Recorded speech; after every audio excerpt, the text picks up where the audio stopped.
Hi, in this tutorial I'm going to show you how to change page orientation in WordPad. So if you want to do it, first you need to move your cursor to the left upper corner and then you need to click on File tab.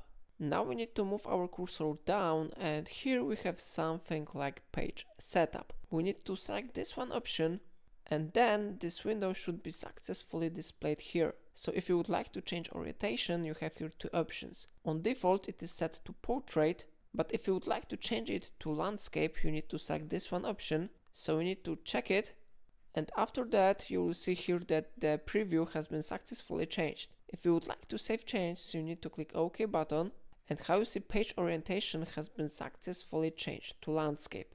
So it is a really useful function to change page orientation in WordPad. If I helped you to do it, remember to like this tutorial and subscribe my channel, and please let me know in comment if it solved your problem.